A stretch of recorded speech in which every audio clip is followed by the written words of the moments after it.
ভীষ্ম সত্যবতীকে তাঁর সুবৃহৎ রথে তুলে নিয়ে হস্তিনাপুরের পথে যাত্রা শুরু করেন। নদী, অরণ্য, পাহাড় ও গ্রামের মধ্য দিয়ে এই যাত্রাপথ ছিল দীর্ঘ ও একাধারে গম্ভীর। রথ চলছিল, কিন্তু হৃদয়ের মধ্যে বয়ে যাচ্ছিল অতীত স্মৃতির স্রোত। এই পথে একটি বিশেষ নদীর পাড় থেকে যাওয়ার সময় রথ থামিয়ে ভীষ্ম কিছুক্ষণ চুপ করে দাঁড়িয়ে যান। সত্যবতী জিজ্ঞেস করেন, সৌম, থেমে গেলে কেন? ভীষ্ম বলেন, এই নদী আমার জন্মের সাক্ষী। এখানেই আমার জন্মের পূর্বে আমার পিতা রাজা শান্তনু মাতা গঙ্গাকে প্রথম দেখেছিলেন। এখানেই আমার মাতৃদেবী আমাকে গর্ভে ধারণ করেছিলেন। এই জলে আমার শৈশবের স্মৃতি ঘুমিয়ে আছে। সত্যবতী কিছুটা নীরব হয়ে যান। হয়তো তাঁর মনে পড়ছিল, নদীই তো তাঁরও জীবনের পরিবর্তনের কারণ। এই সময় হঠাৎ করেই এক মৃদু বাতাস বইল। সেই বাতাসে ফুল ঝরল রথের ওপর। এক অদৃশ্য কণ্ঠ শোনা গেল, ভীষ্ম, তুমি শুধু প্রতিজ্ঞাবান নও, তুমি ভবিষ্যতের ধ্রুব নক্ষত্র, তুমি কুরু বংশের স্তম্ভ। সত্যবতী অবাক হয়ে জিজ্ঞেস করলেন, এ কণ্ঠ কার? কোথা থেকে আসছে? ভীষ্ম মৃদু হেসে বললেন, এ হলো আমার মাতৃদেবী, গঙ্গার আশীর্বাদ। সূর্য তখন পশ্চিম গগনে হেলে পড়েছে। ভীষ্মের রথ এগিয়ে চলেছে হস্তিনাপুরের পথে। রথে বসে আছেন দাসরাজ কন্যা সত্যবতী। মুখে গাম্ভীর্য, হৃদয়ে বিস্ময়। এমন পুত্রসম যুবক, যিনি নিজের ভবিষ্যৎ, নিজের অধিকার, নিজের রাজা হওয়ার সম্ভাবনা সব বিসর্জন দিয়ে নিঃস্বার্থভাবে শুধু পিতার মুখে হাসি ফিরিয়ে আনতে চায়। এমন পুরুষ কি বারবার জন্মায়? হস্তিনাপুরে প্রবেশের আগে সত্যবতী হঠাৎই বললেন, রথ থামাও ভীষ্ম। ভীষ্ম সারথীকে রথ থামাতে নির্দেশ দিলেন। রথ থেকে নেমে সত্যবতী স্থির হয়ে দাঁড়ালেন। সামনে দাঁড়িয়ে ভীষ্ম মাথা উঁচু করে, কিন্তু দৃষ্টিতে তার নম্রতা ও ঔজ্জ্বল্য মিলেমিশে এক অপূর্ব দীপ্তি। সত্যবতী তখন মৃদু স্বরে বললেন, এখন তুমি ভীষ্ম, প্রতিজ্ঞার মূর্ত প্রতীক। আমি যে তোমার কাছে ঋণী, এই ঋণ কোনো কালেই শোধ হবার নয়। তুমি শুধু শান্তনুর পুত্র নও, তুমি এখন এই রাজবংশের রক্ষাকর্তা, আমার পুত্রের চেয়েও অনেক বড়।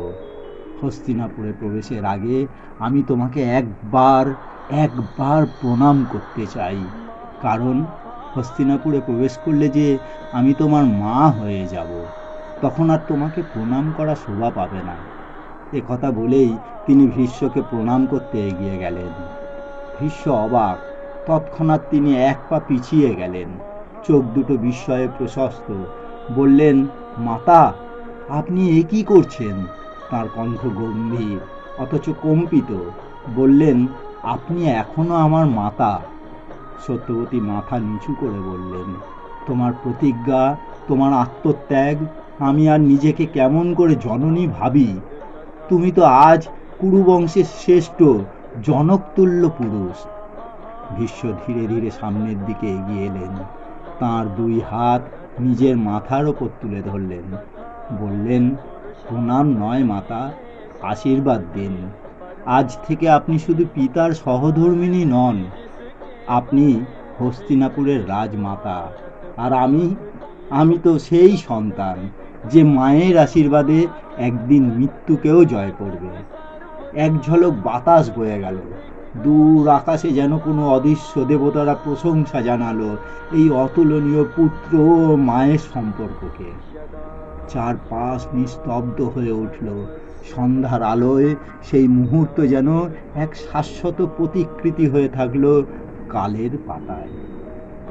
এই এক মুহূর্তে এক অদৃশ্য বাঁধনে জড়িয়ে গেলেন ভীষ্ম ও সত্যবতী।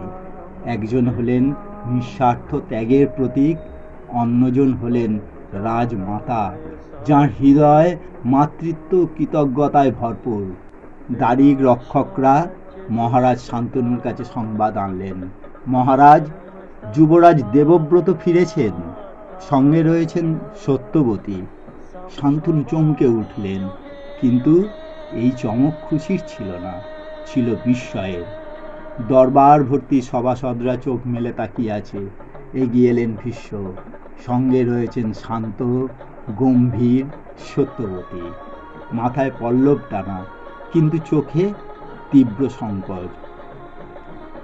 ভীষ্ম মাথা নত করে বললেন, পিতা, আমি সত্য প্রতিজ্ঞ। আপনি যার প্রতি আকৃষ্ট, আমি তাকে এনেছি আপনার জীবন সঙ্গিনী হিসেবে। হস্তিনাপুরের ভবিষ্যৎ আমার নয়।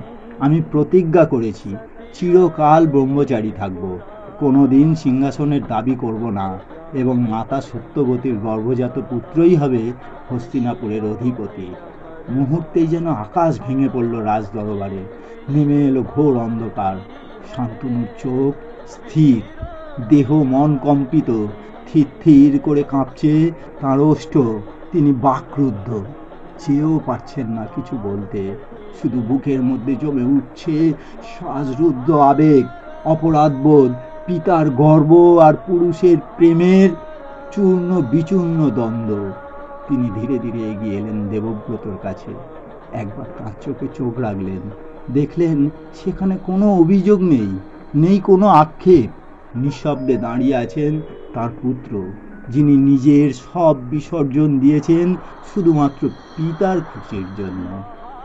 গম্ভীর প্রতিধ্বনিময় ভাঙা কণ্ঠে শান্তনু হঠাৎ দুহাত তুলে উচ্চারণ করলেন, দেবব্রত, না, আজ থেকে তুমি ভীষ্ম।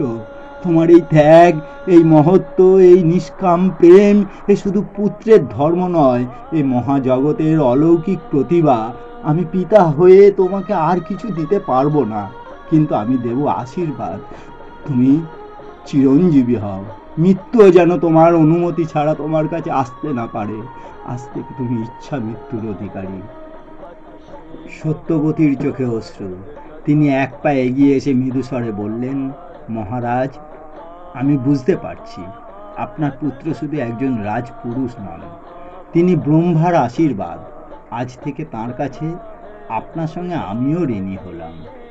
চারিদিক আলোকময় হয়ে উঠল, অপূর্ব সে আলো, যেন দেবতারা তাকে আশীর্বাদ জানাতে উপস্থিত হলেন। সেই দিন, সেই মুহূর্ত থেকে দেবব্রত ভীষ্ম শুধু এক রাজপুত্র নন, বরং এক যুগ পুরুষ, যার প্রতিজ্ঞা মহাকালের ইতিহাসে অমর হয়ে থাকল। এইভাবে হস্তিনাপুর রাজপ্রাসাদে নতুন অধ্যায়ের সূচনা হয়। একদিকে সত্যবতী হয়ে উঠলেন রানী, অন্যদিকে ভীষ্মের এই যাত্রাপথ শুধু স্থানগত নয়, এটি ছিল তার এক জীবন থেকে অন্য আর এক জীবনে প্রবেশের সেতু, যেখানে সন্তান থেকে তিনি হলেন জাতির দায়িত্বপ্রাপ্ত পিতৃতুল্য অভিভাবক। সুসজ্জিত রাজসভা, যুবরাজের রূপারাজিত সিংহাসন, যা কেবলমাত্র ভবিষ্যতের রাজাকে মানায়। তবে আশ্চর্যের বিষয়, আজ এই আসন শূন্য। যুবরাজ দেবব্রত, এখন যিনি ভীষ্ম, তিনি সবার এক কোণে সাধারণ রক্ষকের মতো দাঁড়িয়ে। সমস্ত রাজপুরুষ, বীর সেনাপতি ও সভাসদ বিস্ময়ে তাকিয়ে। তাদের মুখে উচ্চারিত হচ্ছে না কিছু, কিন্তু চোখে ফুটে উঠেছে এক প্রশ্ন, এই মহাপুরুষ যার গুণে ধরণী কাঁপে, তিনি কি করে নিজেকে এত দূরে সরিয়ে রাখলেন? তখনই উঠে দাঁড়ালেন রাজগুরু। এক হাতে কমণ্ডল, অপর হাতে বেদগ্রন্থ, চন্দনের রেখায় তার কপাল দীপ্তমান। সভাসদরা মাথা নিচু করে তাকে অভিবাদন জানালেন। তিনি শান্ত কিন্তু বজ্র কণ্ঠে বললেন, মহারাজ, হস্তিনাপুরের ইতিহাসে এ দিন কখনো লেখা হয়নি। আজ আমরা দেখছি সত্যব্রত ব্রহ্মচারী, যার রক্তে রাজসিংহের ধার। তিনি দাঁড়িয়ে আছেন সবার প্রান্তে, আর তাঁর জন্য বরাদ্দ সিংহাসন রয়েছে শূন্য। শান্তনু চোখ নামিয়ে নিলেন। রাজগুরুর কণ্ঠে এবার যেন ক্রন্দনের গুমড়ে ওঠা সুর। আপনার পুত্র, যার জন্মের জন্য গঙ্গা মর্তে অবতরণ করেছিলেন, যিনি আপনাকে প্রেমের পূর্ণতা দিতে নিজের জীবন বিসর্জন দিয়েছেন, তিনি আজ কার জন্য স্থান ছেড়ে দাঁড়িয়েছেন, কোন কৌশলের জন্য, কোন ভালোবাসার জন্য, কোন ভবিষ্যতের প্রতীক্ষায়? হে রাজন, আপনি কি আজ নিজেই রাজধর্ম থেকে সরে যাচ্ছেন না? এ কথা শুনে রাজা শান্তনু দীর্ঘশ্বাস ফেললেন। তাঁর চোখ ভিজে গেছে।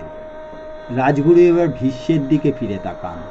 তিনি নম্র কণ্ঠে বলেন, ভীষ্ম, তুমি পিতাকে খুশি করতে গিয়ে রাজ্যকে এক শূন্য সিংহাসনের ভবিষ্যৎ দিলে। কিন্তু জানো, আজ তুমি যে আসনে বসলে না, ইতিহাস সেই আসনের থেকেও উচ্চ স্থানে বসাবে তোমায়। রাজগুরু সিংহাসনের দিকে ইঙ্গিত করে বললেন, এই যে শূন্য আসন, এর জন্য কার অপেক্ষা? সে কি সেই সন্তান যে আজও গর্বে আসেনি, যার জন্ম হয়নি, নাম হয়নি, অস্তিত্ব হয়নি? তার জন্য আজ হস্তিনাপুরের যুব রাজাসন সংরক্ষিত। এক পুত্র যিনি জন্মায়নি, তার ভবিষ্যতের জন্য আর এক পুত্র যিনি জন্ম থেকেই যোগ্য, যিনি কৌরব বংশের প্রাণ, তিনি কি নিজেকে সরিয়ে রেখে সিংহাসন ছেড়ে দেবেন? রাজগুরুর কণ্ঠ ধীরে ধীরে তীব্র হয়ে ওঠে। এই রাজনীতি কি স্নেহে চালিত হবে, নাকি ধর্ম ও ন্যায়বোধের দ্বারা? তিনি থেমে একদৃষ্টে শান্তনুর দিকে তাকান। মহারাজ, আপনি যদি প্রেমে মোহচ্ছন্ন হয়ে গর্বজাতহীন ভবিষ্যতের জন্য বর্তমানকে বিসর্জন দেন, তবে আমি বলতে বাধ্য হব, এই সিদ্ধান্ত রাজনীতির নয়, আবেগের। এবং সে আবেগ আজ হোক বা কাল হস্তিনাপুরের কপালে কলঙ্ক হয়ে ফুটে উঠবে। শান্তনু শ্বাস টেনে নিতে পারেন না। তার কণ্ঠ আটকে আসে।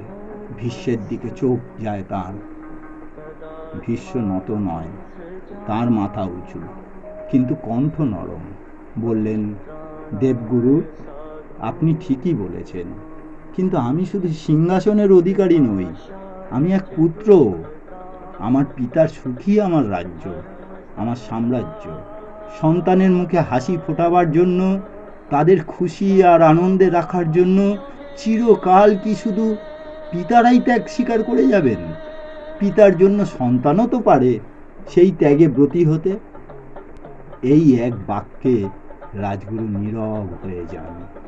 তিনি ভীষ্মের দিকে কিছুক্ষণ চেয়ে থেকে কেবল বলেন, তুমি যদি রাজা হতে, তবে হস্তিনাপুর হয়তো শুধু নিরাপদ হতো, কিন্তু তুমি রাজ্য ছেড়েছ বলে হস্তিনাপুর পেল এক দেবতা। भारत की है कहानी सदियों से ही